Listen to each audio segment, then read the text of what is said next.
anak ini bisa menciptakan atau mengembangkan game sendiri, dia juga bisa bermain game dari hasil ciptaan game yang lain begitu. Sekali Anda memberikan gadget itu kepada anak, maka dia akan ketergantungan atau kecanduan ya. Ngambil m-banking dari orang tua. Jadi kayak mencuri kan akun yang bisa dipakai ya, orang tua ya punyanya.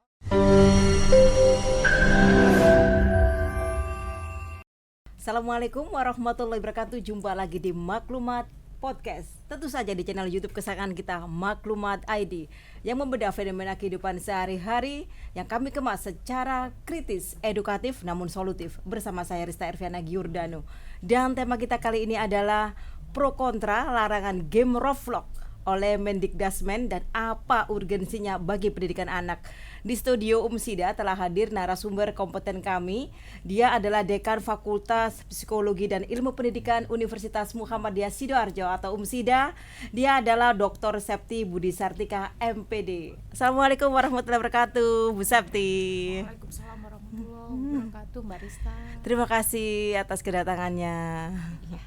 Ya, ini kan terkait game Roblox ya. Ini pasti kan ini lagi viral dan ini anak-anak sama remaja ini kan suka ya. Mereka ini gandrung sama game ini. Ini bisa dijelaskan nih apa sih Roblox itu dan mengapa mereka ini sampai ketagihan ini? Iya, terima kasih. Pertanyaannya cukup bagus ya untuk membuka suasana pada siang hari ini. Nah, game Roblox itu adalah salah satu game yang saat ini sedang diminati karena di dalamnya selain si anak ini bisa menciptakan atau mengembangkan game sendiri, dia juga bisa bermain game dari hasil ciptaan game yang lain begitu. Jadi jumlah gamenya itu luar biasa banyak di Roblox dan setiap harinya akan bertambah dan bertambah jumlahnya. Nah, di situ cukup kemarin sempat viral juga beberapa kasus, ada perundungan, bullying, terus kemudian ada semacam menghabiskan kuota data orang tuanya atau sampai bahkan membeli yang namanya Robux itu kayak semacam koin gitu ya, koin untuk bisa mempercepat permainan atau untuk memenangkan permainan. Nah, seperti itu. Ya, itu berarti ada plus minus ya. Ini Iya, bisa dijelaskan betul. Ini apa sih keuntungan dari Roblox ini dan apa sih mudaratnya ini bagi anak-anak ya, anak-anak dan remaja ini? Iya, kalau plusnya anak-anak ini daya kreativitasnya akan berkembang karena dia akan menciptakan atau bermain dengan komunitas ya. Di situ juga bisa mengembangkan yang namanya keterampilan komunikasi. Hanya saja dunia maya ya, secara virtual begitu. Kemudian juga imajinasinya juga akan berkembang. Hanya saja dampak negatifnya itu apabila konten yang dia ikuti adalah konten-konten yang tidak pas atau tidak sesuai dengan usianya mereka begitu. Nah, itu akan sangat merugikan. Ya, bisa dicontohkan ini apa konten-konten yang nggak pas gitu konten-konten ya? Itu seperti kekerasan seksual, terus kemudian ada konten yang bersifat pornografi. Nah, itu kan nggak sesuai dengan usia anak-anak maupun remaja. Dan ini nggak bisa dikontrol gitu ya. Nah, itu masalahnya. Sampai gitu ada pornografi dan kekerasan seksual seperti jadi itu. Jadi bisa ya? menciptakan game-game yang ada kontennya yang seperti itu. Nah, itu kan cukup berbahaya bagi anak kita. Sementara anak-anak ini nanti juga ketika bermain itu sulit terbedakan mana anak perempuan atau laki-laki yang bermain. Bisa jadi dia perempuan tapi pakai ID laki-laki atau sebaliknya. Nah, seperti itu. Jadi ngeri juga ya kalau kalau saya mendengar penjelasannya ini ngeri sekali nih ya. Betul. Ini apa yang dilakukan oleh orang tua ini untuk mengontrol anak-anak yang terutama yang kecanduan Roblox ini ya. Ya mungkin bagi orang tua sering dicek HP anaknya ya, ada nggak aplikasi Roblox, biasanya warna biru, ada logo kotak begitu. Kemudian dicek juga permainan di dalamnya apa saja yang mereka ikuti atau yang sering dimainkan. Mungkin ada beberapa aplikasi yang ada kontrol parents-nya itu ya, yang bisa kita lihat. Jadi mereka masuk, terutama anak yang di bawah umur ya, yang masih usia SD atau TK, itu kan kita bisa mengontrol. Biasanya kan kalau kita masuk ke aplikasi itu pakai emailnya orang tua. Nah, itu bisa kita kontrol melalui situ. Nah, kalau mereka punya email sendiri, karena anak SMP, SMA udah punya email, bahkan anak SD ya. Itu bagaimana cara mengontrolnya? Permasalahan tersendiri ya. Mungkin ya betul yang dikatakan kementerian itu, kebijakan itu harus segera diputuskan. Jadi bisa diblokir atau tidak dipakai sama sekali, dan itu tugas kita sebagai akademisi mungkin bisa mengembangkan yang lebih bisa di privacy begitu. Ini kan susah juga mau dibendung seperti apa kan juga susah, karena kan selalu bermunculan setiap hari game-game baru, dan nanti juga ada juga sih situs yang untuk mengenali apakah ada konten pornografi atau predator seksual. Nah itu bisa untuk meminimalisir konten yang berbau dewasa itu, ini ya, dan tidak mendidik sama sekali nih ya. Mungkin melihat dari hal-hal seperti ini yang banyak mudorotnya, mungkin Mendikdasmen ya, BEMUKTI ini mengeluarkan ini larangan ya. Ini bisa dijelaskan ini apa sih yang melatar belakangi munculnya larangan ini dari Mendikdasmen ini? Mau dijelaskan? Karena kan aplikasi ini bisa diakses dimanapun ya, jadi seluruh dunia itu bisa mengakses, kecuali kalau mungkin negara kita punya proteksi, seperti halnya aplikasi yang hanya negara tertentu seperti TikTok, saya bisa sebut itu kan ada beberapa negara yang tidak memberikan memberikan izin ya, memberikan izin. Jadi mereka akan bisa mengikuti aturan yang dilakukan oleh kementerian, misalkan seperti itu. Nah itu mungkin bisa meminimalisir ya, walaupun nggak bisa, memang dihilangkan nggak bisa gitu ya. Itu makanya ini yang melatar belakangi dari Mendikdasmen ya, ini untuk melarang gitu ya. Iya, kasus-kasus yang terjadi baik di negara-negara di luar Indonesia maupun di Indonesia sudah banyak sekali.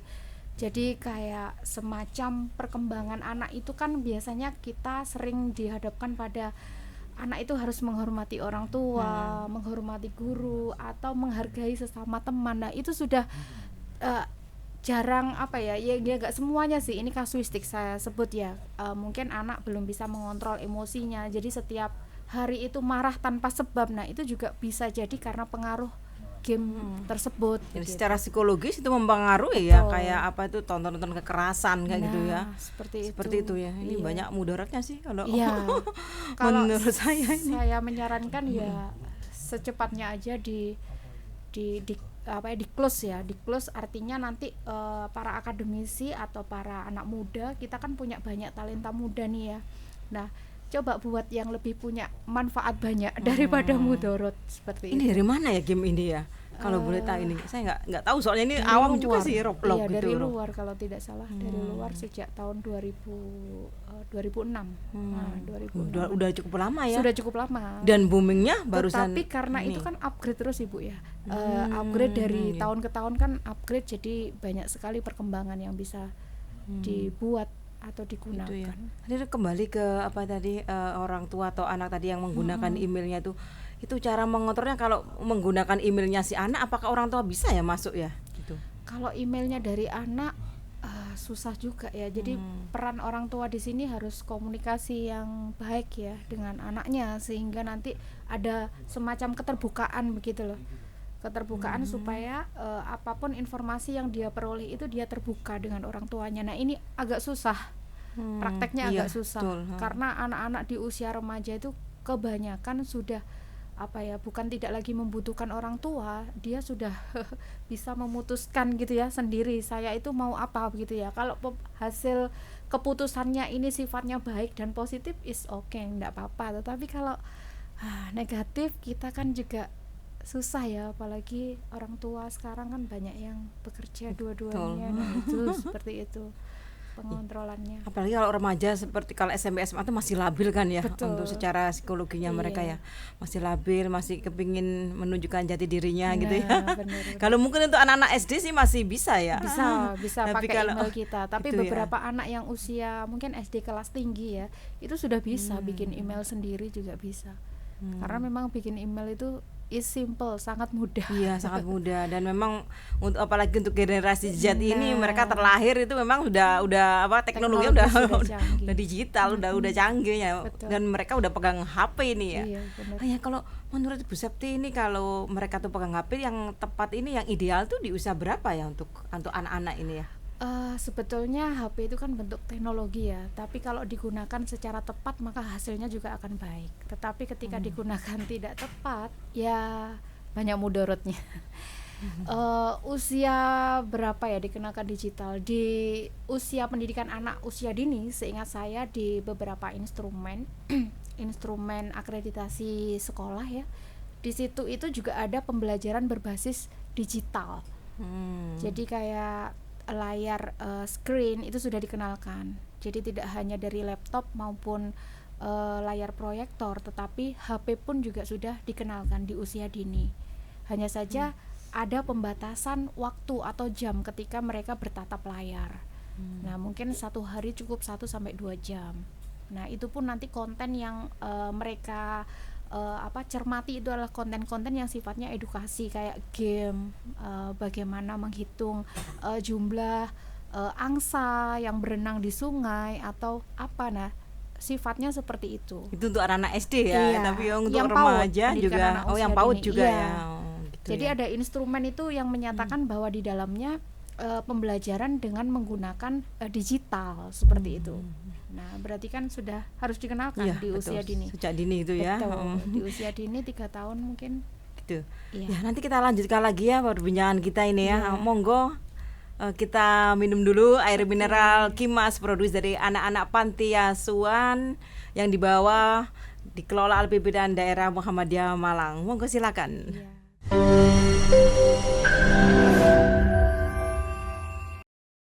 Ya, kembali di Maklumat Podcast bersama saya Rista Ervana Giordano dan narasumber yang kompeten yaitu Dr. Septi. Ya, kita kembali lagi ya. Ini untuk game Roblox ya, kembali lagi ke situ. Anak-anak usia balita ya ini udah bisa memainkannya itu. Itu apa betul ya? Mereka tuh betul. Betul.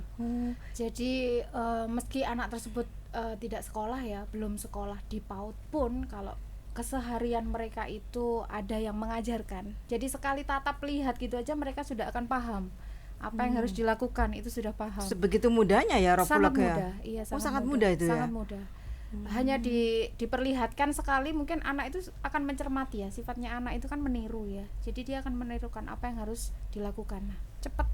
Tapi Cepat kalau nggak sekali. ada yang ngajarin, Nggak ada. mungkin anu ya. Betul. Jadi ini untuk orang tua dan juga Betul. mungkin kakak-kakaknya ya. Jadi ini mereka harus meminimalisasi ya. Jadi nggak Iya. boleh kalau anak-anak di bawah Iya, umur ya betul. untuk mengakses game-game seperti ini ya. Tapi fakta di lapangan banyak juga ya katanya ya. Betul. Ini Jadi menurut sampean gimana ini? Iya, betul. Tentunya itu kan ada yang mengajari tadi, ada yang menunjukkan, ada yang menyampaikan, sehingga dia bisa menirukan. Nah, kalau tidak ada yang menunjukkan atau menyampaikan kan nggak mungkin ya bisa dengan sendirinya, kecuali kalau memang gadget itu miliknya dia sendiri begitu. Dia akan otak-atik begitu. Tapi kan nggak mungkin juga ya Nah, anak usia balita itu makanya. memiliki HP sendiri gitu ya. Berarti kan Ini orang tuanya pertanyaannya. Ini berarti kan orang tuanya ini ya. Ini apa sih pesan-pesan untuk orang tua anak-anak yang punya balita tapi harus hati-hati kan menggunakan gadget ini. betul. Mungkin bisa disampaikan ke para orang tua ini. Iya. Monggo. Bagi orang tua silakan dicermati sendiri atau perlu pengontrolan ya terkait dengan konten game atau apa yang disaksikan anak melalui gadget, terutama yang anak di bawah umur, di bawah 3 tahun itu. Sekali Anda memberikan gadget itu kepada anak, maka dia akan ketergantungan atau kecanduan ya. Nanti kalau misalkan taruhlah ketika anak nangis kita kasih gadget, ketika anak tantrum begitu ya kita kasih gadget, diam. Nah, akhirnya dia akan tenang dengan gadgetnya. Nah, Dan ini membahayakan, justru dan ini membahayakan justru ya. membahayakan. Kecuali kalau gadget diberikan ke anak tujuannya untuk belajar, edukasi. Misalkan seperti yang dicontohkan tadi, kita menghitung benda-benda, terus kemudian melihat warna, menyamakan warna yang sama, warna ini sama dengan ini. Nah, seperti itu. Bentuk ini Tapi sama perlu dengan kasih ini. balita itu sampai dikasih gadget walaupun itu Untuk untuk edukasi. Ya hanya mengenalkan aja sih, tidak hanya untuk menggunakan atau sebagai kalau kita kan utama ya, Betul. sebagai hal Untuk utama. kerja ya. Betul. Tapi kalau untuk balita itu dikenalkan aja, tetapi karena gadget itu kan menarik ya bagi anak-anak itu ya. Tapi Sehingga, perlu nggak ya itu dalam tanda kutip itu diperkenalkan dengan anak-anak yang usia kalau menurut balita saya gitu? kalau hanya dikenalkan enggak masalah ya, kecuali kalau nanti kita kan juga punya pembatasan, pengontrolan dan sebagainya itu, supaya tidak kecanduan. Nah, ini untuk orang tua nih bagaimana caranya agar anak-anak tuh nggak kecanduan? Kalau kan sekarang ini mayoritas anak-anak malah kecanduan handphone, nggak hanya Roblox ya, juga ada permainan yang lainnya seperti Mobile Legend dan Minecraft kayak seperti itu ya. Apalagi nih Roblox ini kok saya lihat ini kok ngeri sekali dengan penjelasannya ini. Kalau di sekolah mungkin sepanjang waktu mulai jam 7 sampai dengan jam 3 lah ya. Anak di sekolah itu sepertinya sudah bebas dari handphone ya, sudah dikumpulkan, atau mungkin ada larangan sekolah yang tidak boleh menggunakan HP atau membawa HP ke sekolah. Tapi lepas dari itu ya kontrol pengawasan dari orang tua. Orang tua pun ya harus berinteraksi lebih dengan anak-anak. Jadi mereka pun juga harus bisa memberi contoh lah. Anaknya disuruh nggak boleh main HP, tapi orang tuanya main HP lah, jadinya gimana? Dan anak cenderung meniru ke orang tuanya gini. Jadi gitu mulai setelah lepas pulang sekolah, kita pulang kerja begitu, kita ketemu anak ya, gunakan waktu ini untuk bisa berkomunikasi intens dengan anak. Hari ini kamu tadi belajar apa di sekolah, kemudian apa yang tidak kamu mengerti, nah bisa sampaikan ke mama misalkan begitu. Nah jangan sampai kita larang gitu ya, oh jangan lama-lama, 1-2 jam aja ya cukup, tetapi mamanya pegang terus, bapaknya ayahnya, juga pegang terus, jadinya mana nih yang harus diikutin omongannya, sementara mamanya sendiri seperti itu, ayahnya sendiri seperti itu. Nah itu yang harus kita ini kan tuh di Indonesia, apakah ada kasus ya mengenai dampak negatif dari Roblox ini ya? Apakah ada kasus yang memang berdampak sangat buruk ini? Apa ada ya selama ini ya? Kalau di Indonesia sendiri yang saya tahu beberapa kasus itu seperti beli tadi koin tadi ya, itu ngambil m-banking dari orang tua, jadi kayak mencuri kan akun yang dipakai ya, orang tua ya, punyanya orang tua ya, jadi beli Robux, istilahnya Robux atau apa itu? Roblox gitu ya. Itu ngambil dari orang tuanya, bisa ada passwordnya harusnya ya, harusnya itu. Kan. Nah itu mungkin sudah terbiasa dan anak hafal ya. Nah bisa jadi ada tagihan atau apa sebesar nominalnya. Nah seperti itu. Ya mungkin tradisi orang tua sekarang yang anak-anak tuh mereka lebih suka anak-anak diam di rumah, pegang gadget asalkan diam. Yang tadi yang diungkapkan tadi oleh Bu Septi ya, itu kan malah justru membahayakan ini ya untuk para orang tua ya. Memang kelihatannya wah anak ini anteng diam, tapi ini malah bahaya loh ya, itu kan. Ini untuk orang tua ini ya. Jadi hati-hati gitu ya. Harus memang dikontrol betul-betul ya gitu ya. Betul. Terus kemudian selain ngambil ini tadi ya untuk beli itu, ada beberapa kasus itu mengarah ke perundungan, cyberbullying. Jadi kan itu terjadi di dalam game sendiri, karena di dalam game Roblox itu ada komunitasnya, komunitas pemainnya. Nah komunitas ini kan bisa komunikasi tuh di situ melalui chat box. Nah ada chatnya di sana. Kemudian semisal nggak suka dengan ini atau nggak suka dengan karakter ini, nanti akan dipukul atau ditampar atau dijatuhkan dari gedung. Nah seperti itu kan bentuk pembulian.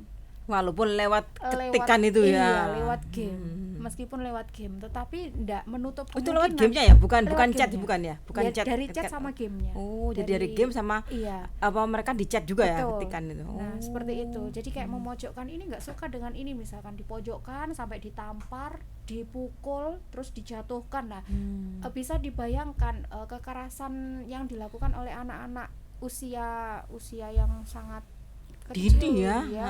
SD kemarin kan membunuh itu. Kok bisa punya inisiatif menusuk, membunuh dan seterusnya? Apa yang mereka lihat atau apa yang mereka tonton misalkan begitu. Tapi sudah ada penelitian nggak kalau ini dari dampaknya Roblox ini ya? Nah itu masih perlu diselidiki lebih lanjut juga. Seperti itu kasusnya. Itu yang cyberbullying. Kemudian ada beberapa kasus mengenai apa itu namanya, grooming itu ya. Nah itu kan seperti itu. Kalau di Amerika kan memang sudah terjadi ya. Betul, mungkin di Indonesia bagaimana ini? Bisa jadi sudah ada, cuman mungkin perlu dikuak kembali ya. Karena yang saya tahu anak-anak yang bermain Roblox itu emosionalnya itu cukup tinggi begitu. Jadi misalkan salah sedikit itu maaf, mengucapkan kata-kata yang Umpatan gitu ya. umpatan kayak gitu. Jadi misalkan dia kesenggol atau ketika mau naik lompat itu dia terjatuh, dia marah-marah. Nah seperti itu. Terus akhirnya nggak tahu yang dimarahin ini mestinya marah sama temen yang ada di grup, jatuhnya orang yang ada di sekitarnya yang kena marah. Nah itu kan juga nggak Dan pas. mereka cenderung temperamental ya, Iya, gitu ya. betul. Terutama dalam emosinya ya. Ini Iya. jadi note bagi orang tua ya. Orang tua, betul. Kalau untuk kalau kecanduan Roblox ini kan salah satunya kan temperamental tadi ya. Iya. Ini yang harus diwaspadai orang tua ini apa sih untuk perilaku ya? Untuk perilaku anak sehari-hari ini apa yang harus diwaspadai orang tua kalau mereka kecanduan Roblox ini? Nah itu kelihatan nanti, biasanya anak sering menatap layar, tentunya lebih lah kalau 2 jam dalam seharian. Nah di situ nanti perilaku yang dia lakukan itu ada nggak perubahan emosional, terutama anak-anak segitu itu kan sangat labil ya emosinya ya.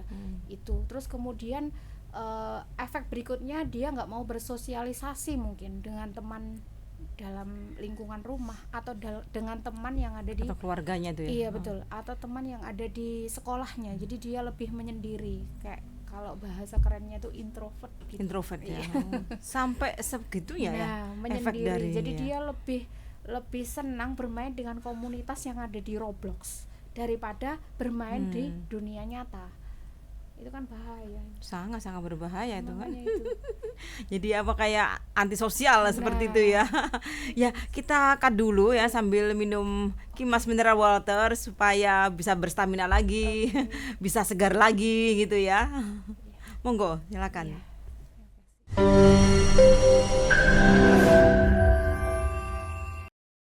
Ya kita lanjutkan lagi ya ini ya diskusi kita yang semakin seru nih ya. Insya Allah ini bermanfaat sekali ya karena memang larangan ini kalau menurut Bu Septi ini setuju nggak sih larangan dari Menidaksemen ini? Sangat setuju. Hanya saja mestinya kalau ada larangan harus ada kebijakan berikutnya yang Solusinya memberikan, ya, iya, gitu ya. betul. Yang memberikan kesempatan anak untuk bisa mengembangkan kreativitas.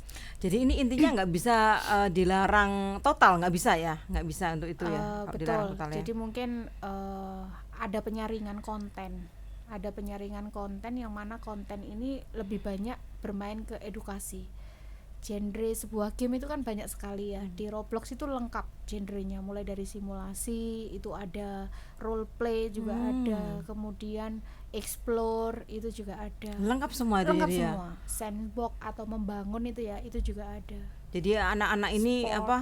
Ini terutama generasi alfa yang memang dari lahir sudah terpapar teknologi canggih ya, digital dalam ininya. Jadi bukan saya ralat tadi ya, saya revisi bahwa bukan Gen Z ya, Iya, bukan Gen Z bukan ya, Gen tapi Z. memang generasi alfa ini Generasi ya. alfa Yang yang anak-anak paling yang lahir di atas tahun 2010 ini ya. Iya, betul. Jadi memang ada warning ya bagi orang tua dan juga kakak-kakaknya ya untuk mengawasi ini anak. Jadi nggak bisa dilarang total ini ya. Iya. Dan dampaknya ini nggak hanya emosional, tapi kognitifnya, Iya. sosialnya ini bisa dijelaskan kembali ini apa Iya. sih dampak emosionalnya, dampak kognitifnya, dampak sosialnya ini apa saja? Iya, Ini? kalau secara emosi itu pengereman emosinya kan belum stabil ya seperti orang dewasa pada umumnya. Tetapi anak-anak ini kan nanti rentannya itu kalau emosionalnya tinggi.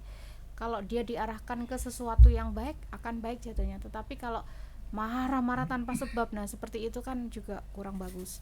Terus kemudian terkait dengan kognitif, secara kognitif itu sebetulnya bisa, cuman akhirnya jatuhnya karena dia sering terpapar, sering main dan sering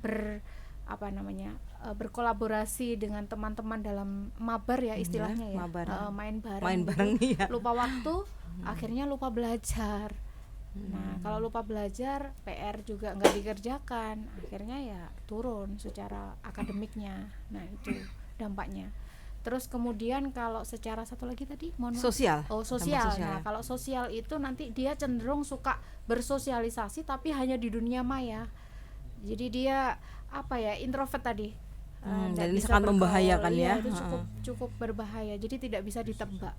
Pikirannya arahnya mau kemana sulit untuk ditebak. Dan ini kalau ada masalah juga malah bahaya kan, mereka Betul. karena introvert ya nggak mau Nah. terbuka sama orang tuanya atau orang lain di sekitarnya ini. Iya.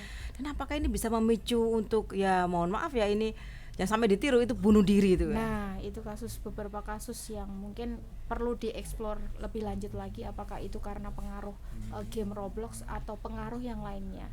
Kasus bunuh diri anak banyak sekali, kasus anak membunuh temannya juga lumayan. Anak-anak di bawah umur Nah, ini ya. betul, khusus untuk anak yang di bawah umurnya.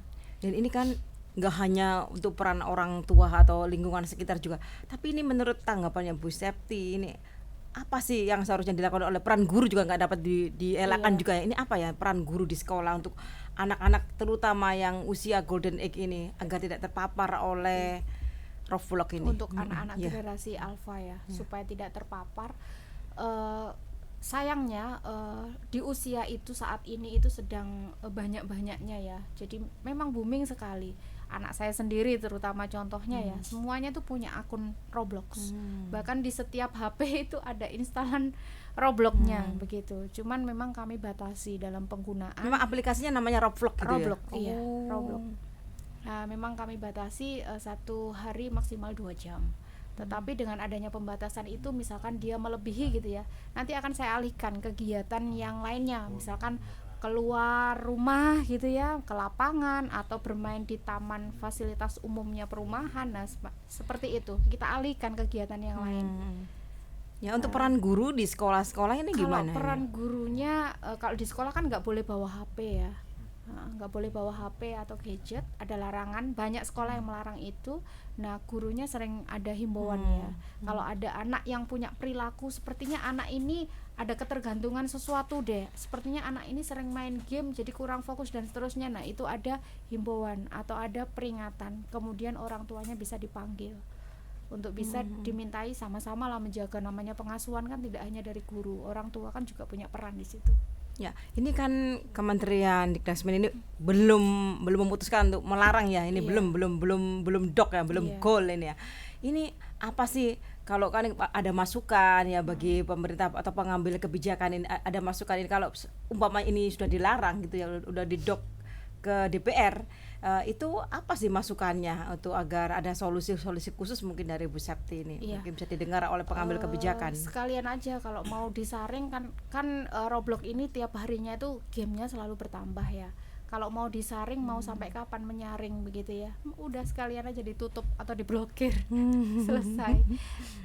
Mungkin solusinya menciptakan game-game inovasi yang lebih edukasi. Kalau misalkan sasarannya untuk anak-anak, anak-anak sekolah. Kalau misalkan sisi positif dari Roblox tadi kan bisa mengembangkan kreativitas anak kan ya, kreativitas anak, kemudian daya imajinasi, daya nalar, coding dan seterusnya itu kan masuk sebetulnya di pengembangan game itu sendiri. Nah, itu aja yang disolusikan, misalkan para generasi muda Gen Z atau mahasiswa itu dibuat seperti itu. Jadi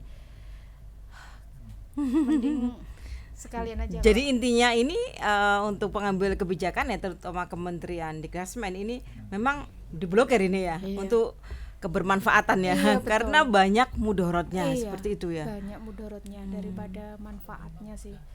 Kalau itu tadi, kalau manfaatnya untuk kreativitas bisa alternatif game, untuk menciptakan sebuah game banyak sekali. Termasuk saat ini kan Kementerian PAUD dasar dan menengah itu kan mencanangkan pembelajaran coding dan kecerdasan buatan AI itu ya. Nah, semacam itu, dan itu inline. Jadi nanti produk yang dikembangkan adalah bagaimana mengembangkan game.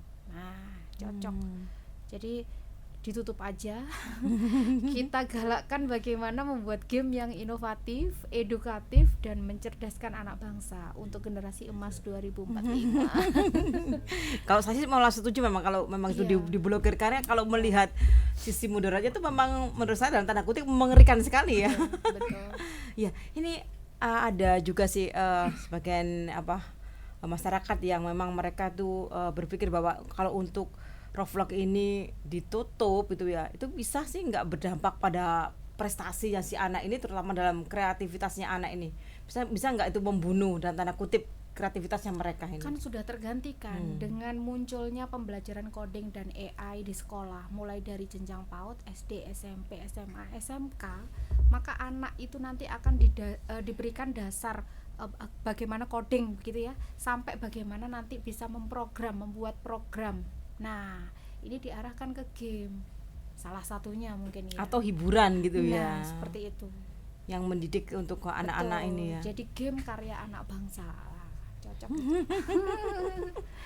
Iya. Ini kalau untuk orang tua sendiri, untuk yang bekerja ini, dalam tanda kutip ini yang bekerja ini kan akan sulit ya untuk mengatur atau juga mengontrol anak-anaknya yang dalam tanda kutip juga sudah kecanduan ini. Ini bagaimana kalau untuk ada tip mungkin untuk orang tua yang dua-duanya bekerja dan pulangnya nggak jam 4 sore tapi ada yang jam 5, jam 6 gitu. Seperti saya kan lebih malam lagi kalau pulangnya seperti itu. Bagaimana ini cara, ada tip mungkin bagi orang tua yang sama-sama bekerja ini? Iya, baik. Orang tua harus bisa menciptakan rasa aman, nyaman, keterbukaan dan komunikasi yang efektif kepada anak. Jadi anak nanti dilatih mulai sejak dini, dia diajak untuk bisa berkomunikasi dengan baik dengan orang tuanya, terbuka, mau menyampaikan unek-unek atau permasalahan yang dihadapi, dan orang tua itu nanti apa yang bisa mama bantu, apa yang bisa ayah bantu. Nah, seperti itu. Jadi sudah dipersiapkan step by step sehingga nanti mereka akan terbuka. Nah, kalau toh lingkungan mempengaruhi itu kan sebetulnya tinggal peran orang tua, karena kan waktu anak itu di sekolah sama di rumah kan ya. Kalau bermain di luar itu kan juga kalau dia terbuka dan seterusnya kan enak kita mengontrolnya. Ya. Tapi ini juga ada masalah juga bagi orang tua yang memang gaptek ya di game gitu ya, di apa. Kalau mungkin untuk masalah aplikasi atau mereka pegang HP di media sosial, mungkin mereka nggak gaptek ya para orang tua ini ya. Tapi karena ada sih orang tua yang gaptek juga dalam game, seperti contohnya saya sendiri juga karena nggak suka game, jadi saya nggak tahu. Dan kalau seperti itu kan sulit juga untuk mengontrol anak-anak ini. Apa tanggapan dari Bu Septi untuk orang-orang tua yang kayak seperti ini itu? Mungkin sampean bisa tahu, oh ini ada Roblox anak saya, kan ada tandanya tadi biru ya ciri-cirinya ya. Nah, kalau saya malah nggak tahu ini. Ya, dulu warnanya hitam, sekarang berubah jadi biru ya. Saya juga kurang tahu itu kenapa kok berubah jadi biru. Nah, untuk orang tua yang mungkin tidak seberapa paham terkait dengan perkembangan gadget atau game yang ada di dunia ini, nah mungkin nanti bisa sering-sering nanyakan ke anaknya gitu ya, atau mungkin ya tidak mengintimidasi juga ya, atau ngecek kan pasti anaknya nanti khawatir berbohong dan seterusnya ya. Rasa keterbukaan itu tadi Bu harus ada gitu ya. Terus kemudian mungkin kalau yang anak usia SD, TK, SD gitu, kita bisa pakai aplikasi pengontrol. Atau kalau misalkan sudah menatap layar itu lebih dari 2 jam, maka kita alihkan kegiatan yang positif, misalnya mewarnai, atau mungkin keluar rumah untuk mancing atau melihat view pemandangan sawah atau sungai. Kita mengidentifikasi apa ya makhluk hidup yang ada di sungai. Nah, kayak gitu dialihkan dengan kegiatan-kegiatan positif seperti itu. Insya Allah anaknya akan bisa menerima. Jadi nggak kecanduan lagi begitu. Ya, mereka kan kadang cenderung melawan sama orang tua ini ya. Dan secara psikologis kan mereka temperamental, terus melawan, apalagi yang udah remaja gini. Bagaimana ya solusinya untuk orang tua ini ya? Karena mereka sudah kecanduan ini kan, apakah perlu ke psikiater atau bagaimana ini? Kalau orang tua yang sudah kewalahan dalam mendidik anaknya sendiri, nah itu bisa konsultasi ke psikolog atau psikiater, bisa ke P3TU Umsida.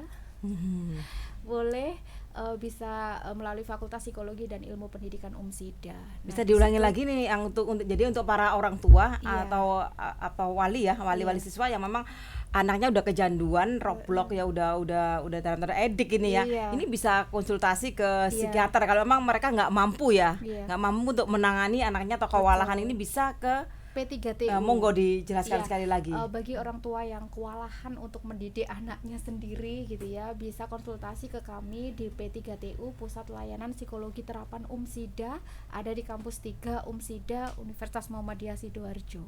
Di Jalan Mojopahit Sidoarjo, betul ya? Di Jalan Raya Lebo. Oh, bukan di Mojopahit sini ya, bukan ya? Di Jalan Raya Lebo Wonoayu. Oh, Lebowo Wonoayu Sidoarjo ya.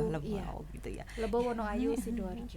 Ya, terima kasih informasinya, terima kasih edukasinya ya. Jadi para orang tua ini bisa mengetahui ya, Mbak, dan tip-tip ya bagi mereka untuk ke anak-anaknya yang sudah kecanduan main Roblox ini ya. Dan intinya ini memang Roblox ini memang ada sisi negatif, ada sisi positifnya ya. Jadi orang tua harus terbuka pada anak-anaknya ya untuk mengontrol Roblox ini. Betul ya, bisa Iya, seperti itu ya. betul. Ya, terima kasih atas kehadirannya. Iya, Semoga bisa kesini lagi kapan-kapan Iya, gitu terima ya. kasih. Ya, demikian Maklumat Podcast kali ini yang dipersembahkan oleh Kimas Mineral Water. Dan tonton terus Maklumat Podcast di channel YouTube kesayangan kita, Maklumat ID. Jangan lupa like, subscribe, dan juga share juga komennya. Wassalamualaikum warahmatullahi wabarakatuh. Saya Rista Erviana Giordano. Sampai jumpa.